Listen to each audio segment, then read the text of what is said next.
Hi, I'm Dr. Russell T. Warne, and I'm an Associate Professor of Psychology at Utah Valley University. I'm also the author of the new psychology book, In the Know, Debunking 35 Myths About Human Intelligence. Each chapter in the book is dedicated to a common but incorrect belief about intelligence or IQ. In this video, I want to give you a countdown of my 5 favorite chapters.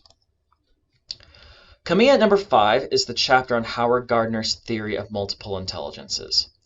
This is a theory that there is no global intelligence, but rather that the human mind has several intelligences which work independently of one another. Here is a list of those intelligences. Gardner's theory is extremely popular in education, but in the chapter I show how data collected on the different intelligences actually supports the theory of general intelligence instead of Gardner's theory. The chapter also shows how the theory is incoherent and perhaps even unscientific. My 4th favorite chapter is on the topic of the threshold hypothesis. This is an idea that being smarter is beneficial to people, but at a certain point those benefits stop, and that having an IQ beyond that point does not provide any additional benefits. In well-designed studies, the threshold hypothesis is not supported. The reality is that there never seems to be a point where being smarter is not more beneficial in life.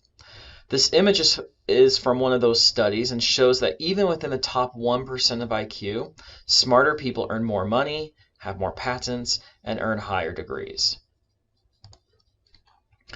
Chapter 7 is my 3rd favorite in the book. It addresses the myth that intelligence is difficult to measure. Actually, over a century of research on testing intelligence has shown that it is one of the easiest psychological traits to measure.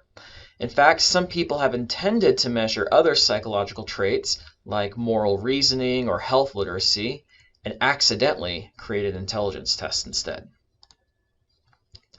My 2nd favorite chapter from In the Know discusses the importance of intelligence in everyday life, which demolishes the idea that intelligence tests only measure how well someone takes tests. Here's a table from this chapter showing some of the life experiences and outcomes that are correlated with IQ. These range from positive correlations with job performance, longevity, and a sense of humor, to negative correlations with smoking and incarceration. What is most remarkable about this list is that intelligence tests were never created to predict these behaviors or life outcomes, but they do anyway. Clearly, whatever the intelligence tests measure is something very important in people's everyday lives. Finally, my favorite chapter discusses the cross-cultural nature of intelligence and counters the claim that intelligence is a concept that only makes sense in Western cultures. This chapter discusses how a broad mental ability is present in cultures throughout the world.